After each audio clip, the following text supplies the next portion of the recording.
Hey, what's up, everyone? Scotty Shaw again, and I say everyone, but I haven't told anyone I do these things, so who knows if anyone will ever find these videos or care. But I don't know. I guess whoever watched this, who knows? These videos are, I schedule them to go public every day at 7 p.m. Central Daylight Time. But who knows? Maybe I put these on private at some point. I feel like if just putting these on public means I'm accountable at least for what I say, um, the quality of what I say. I know it's a bit rambly, but you know, my thing is more just at the least I'm talking about stuff and being honest about it because people hear it if they ever watch it. But who knows? Then again, you could say sometimes keeping things private are more, that's more private because at least then I'm not spinning it for anyone. But I don't know. I guess for me, I feel like, well, I guess it's more by not broadcasting this, it feels more honest and private because it's just in a sense for myself. But making it public gives me motivation to actually do it. So in the case that someone sees one day, oh, he stopped at day 23 of 40 days of K, it's like no, I did all 40 days. So, but yeah, so this is day 4, 40 days of K. The word today is belief. And it's pretty interesting reading through this the short essay Coach K wrote. I realized some of the stuff I said the past 3 days. If you dig into it, you realize there's some inconsistencies. I'm not the best speaker, but at least you would, if you were to watch me and see my attempts to live the way I feel I should live, then you would see, okay, there's a consistency. It's just the words aren't coming out quite the same way. Because for one, I don't necessarily say I believe in you very frequently, but I try to show that in action a lot. And I think yesterday I said something about how you have to do everything on your own in life. You have others around you, but you have to take action on your own. Where I think a better way to say it is probably what Coach K says here. When someone believes in you, it helps you to overcome the anxiety that comes as a result of feeling alone. Belief raises your confidence level and allows you to try things that are impossible to do by yourself. So it's not to say that you're doing everything alone, but it's more you have to make the decision and commitment. You know, commit to that action. But you're not alone in in every way. I think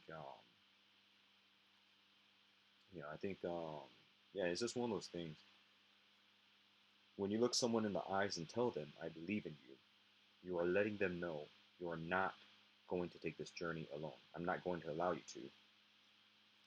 So, I guess that's something I think about some specific situations and wish I had said those words, even though maybe I said other similar words and shown that I believe in them. I think actually one thing I keep looking back. I don't know if this counts as a regret, but something I look back to a lot and think, I wish I'd said it differently or better. Is actually the person gave me this. Um, we were doing an online class together, and um, they were struggling with this one um, thing. It basically is a Harvard Business School online program. It's like a pre-MBA. The 3 classes were managerial economics, financial accounting, and business analytics.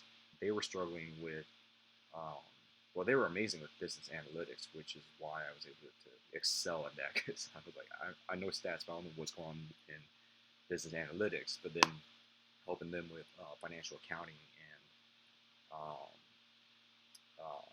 managerial economics, at one point they were asking me if they need to spend more time studying and all that.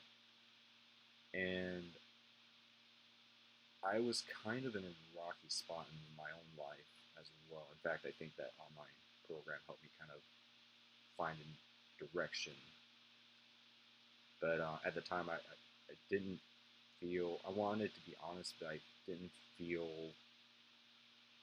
I guess, in Coach K's words, I didn't feel courageous enough, to be honest. Um, I could have said, hey, you do need to study more.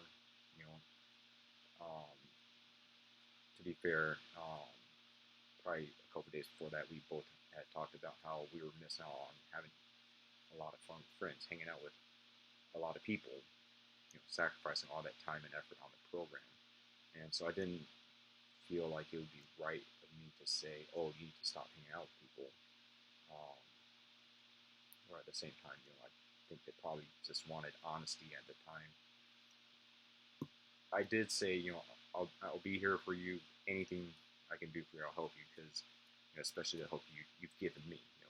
But I'm sure there are better ways to say it. Maybe I could have just said, I believe in you, and then say, I'm here for you. Whatever you need to do. If you need accountability to study more or whatever, at least, you know, um, something I think about a lot. Wish I had handled that better. They did graduate, or I guess we didn't graduate, but they completed the program, they passed, did great, and I just keep thinking, man, I wish I could have done more to help, and I wish I could have done it better. But yeah, I mean, I think hopefully, they never felt like they had to do it alone. Um, I hope at least, at least they look back on that experience and realize, I was always there for them, even if I didn't do a good job of conveying it with words, and especially since it's online. I struggle so much when it's talking online. If it's just written communication, I'm just so much worse at that than when it's speaking. In the past 3 videos, I went from 19 minutes to 23 to 25. It's just so easy for me to talk. And I actually, when I have to be on point, then I think about how do I speak better. But when I have to write, I'm just thinking, what's going on? And I can't hear tone, I can't hear pitch. And I learned piano by ear, the Suzuki method, by listening. So it's definitely struggle a bit. As visually oriented as I am, I definitely struggle with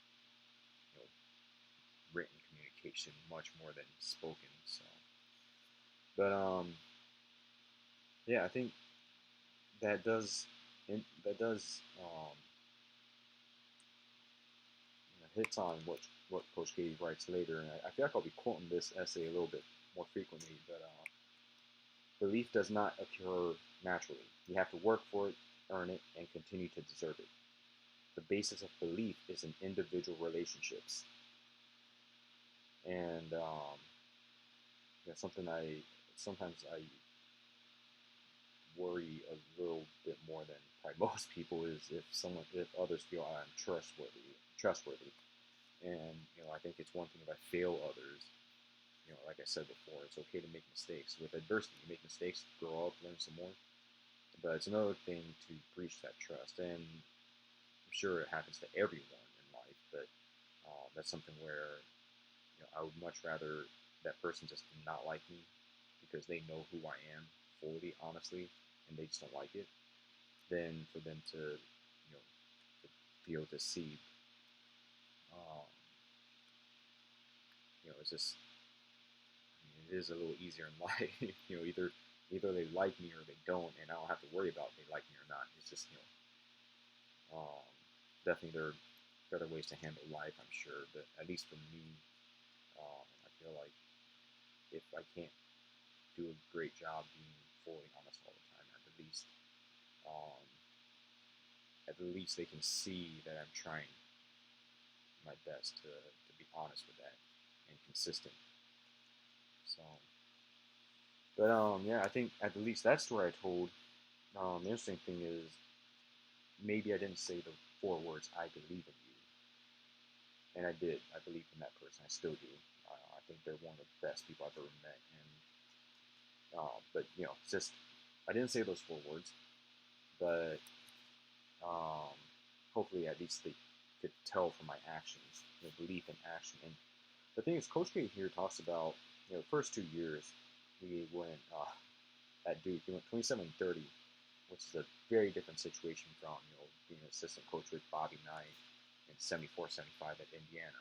You know, the core of that team went undefeated the next year and won the championship.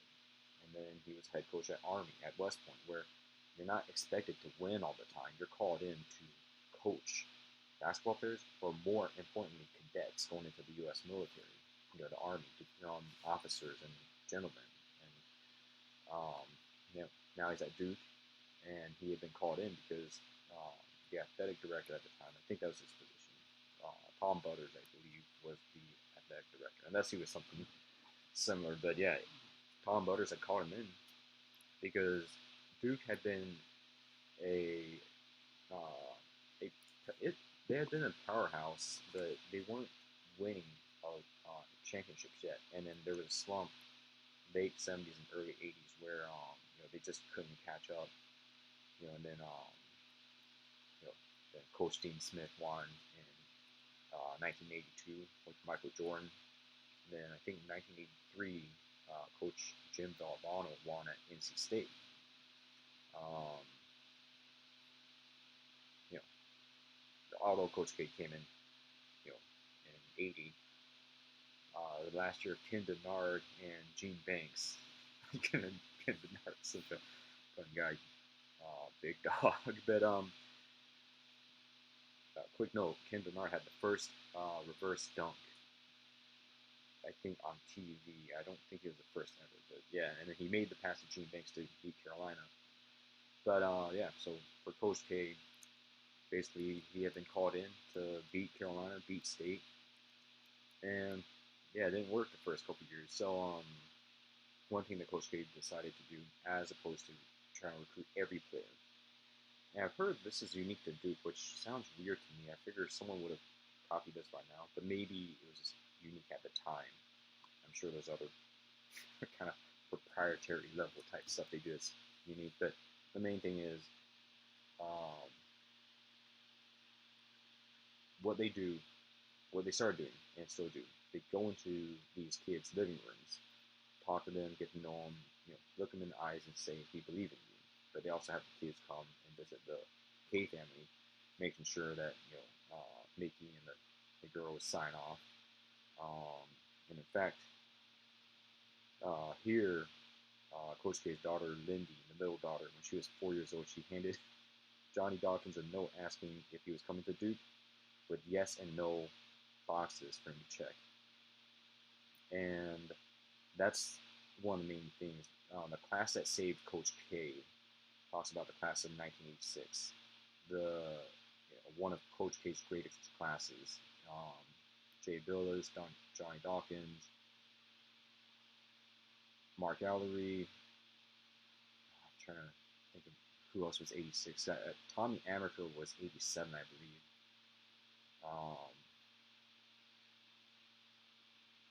Yeah, I feel bad not knowing that. I know recent Duke stuff much better. But yeah, I think the big thing is Coach K had that class come in. They set the foundation for everything, championships and everything.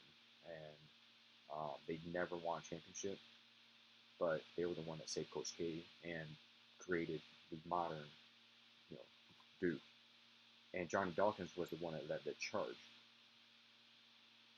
He was a highly touted high school standout from Washington, D.C. Coach K also says, recruiting in those days was much more difficult for me because I had no resume to show. I didn't have a winning record, and we had not won any championships. So in recruiting Johnny Dawkins, who was being pursued by all the top schools, I was really asking him to believe in me, even though I didn't have any tangible reasons to offer as to why he should. He was our first major recruit, our first major talent, and our first McDonald's All-American. And yeah, the big thing was he needed someone to believe in him, and Johnny did that. And then Jay Billis, Mark Allery, other players who I forget who's from what year,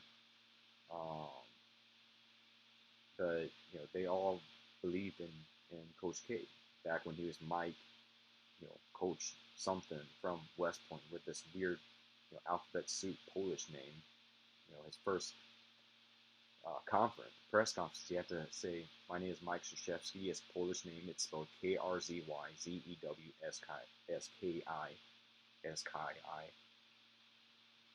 But the very first interview, you have to tell people that. Now we just know him as Coach K, and um, there's a joke before Coach Roy Williams went to Carolina, which it still applies now, but it was even funnier back then. Was Duke and Carolina students have one thing in common: they can't spell their coaches' names. Obviously, Smith is easier than Williams, but Krzyzewski is like, oh my god, I gotta learn Polish. But yeah, and then Coach Case talked about Polish reporters saying his name right. Said, you know what, you get all the questions you want when they're doing FIBA and Olympics basketball. It kind of want to. I wish there was a video of the Polish reporter. I just want to hear the Polish reporter say his name right, and have just hear Coach K saying, you know what, I'm gonna give you all the questions you want. But yeah, so Coach K was on the verge of losing his job. Tom Butters gave him a contract and said, you know, my problem is not that I have a coach that loses. It's a coach. I have a coach who doesn't know how good he is. Coach K said he burst into tears when that happened. Johnny Dawkins committing, and Coach K showing that back, saying as much as Johnny showed belief in me, I always believed in him as well. If he missed 4 or 5 shots in a row, I would remind him to keep shooting, to treat every shot like it was his first. Because we both exhibited mutual belief, we developed an amazing bond as a coach and a player. And I think back to I talked about getting into Duke. That's something big that happened to me. I always felt overlooked, neglected. I'm not from Texas, grew up in Arkansas, and just kind of no one cared. He's just here. Who is that guy? And to be fair, I kind of felt like I wasn't going to be here very long, and I didn't exactly put in full effort getting Northern one. I mean, I eventually did, but even then, I think everyone could tell that in the back of my mind, I always kind of knew that I would be leaving, not to just leave forever, but I would just not be going the same path. And that was the thing. Duke accepting me was saying, we believe in you.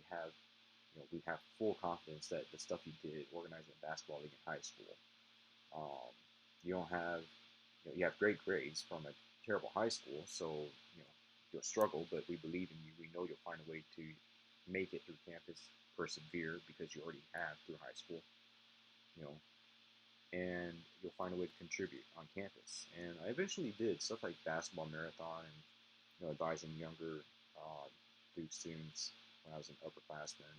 Just trying to do my best to be a good role model, and hopefully had some impact, some positive impact. And I think I think this thing, Coach K, one of the last things he says is, Johnny was a trailblazer.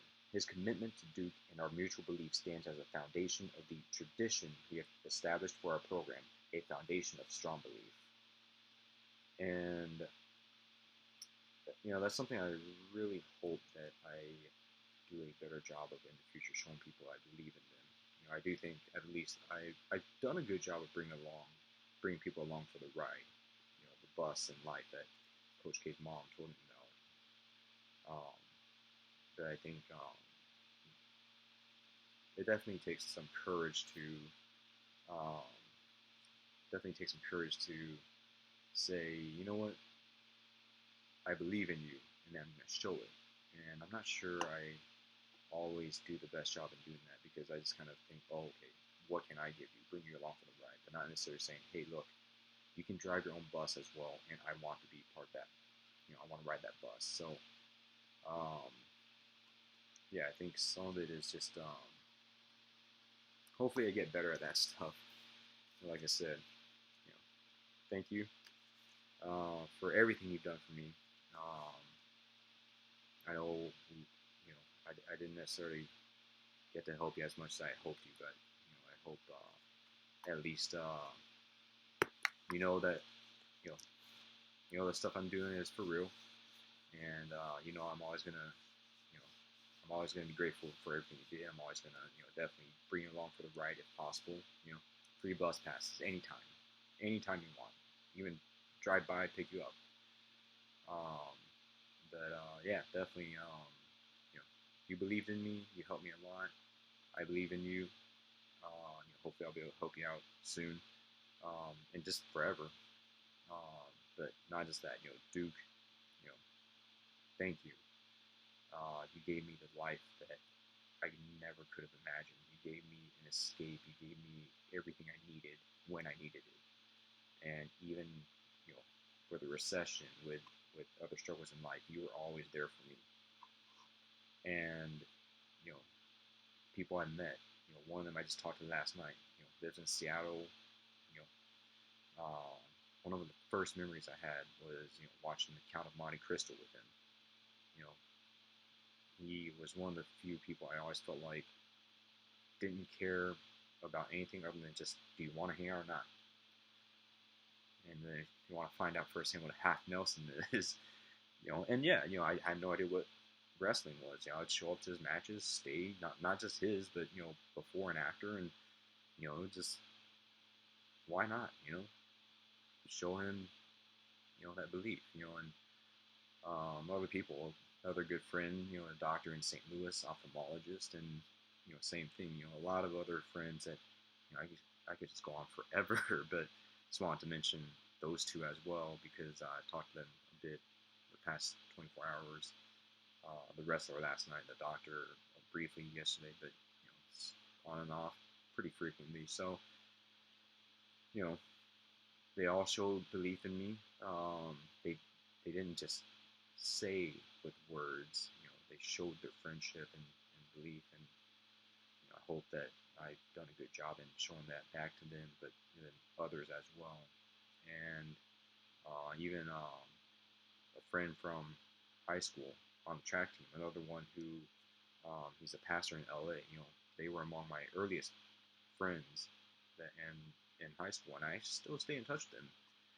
And it was a big deal when I was still in that moment of, well, I just moved from Arkansas. I lost my childhood, 13 going on 30 basically, and all right, here's two guys I know that they're just here to be here, and if I'm being moody, fine with them.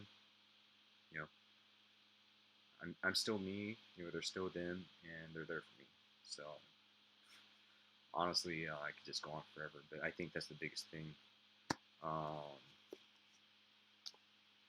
Kind of segues into tomorrow's word, which is care. So yeah, belief, very important in life, very important in personal relationships and for others, and um, definitely hope to do a better job showing that belief in others, not just bringing them along for the ride, but saying, hey, I believe in you, and I want to be part of your ride as well. So yeah, tomorrow's word, care, and read that in a bit, see what happens, and let's move on from that.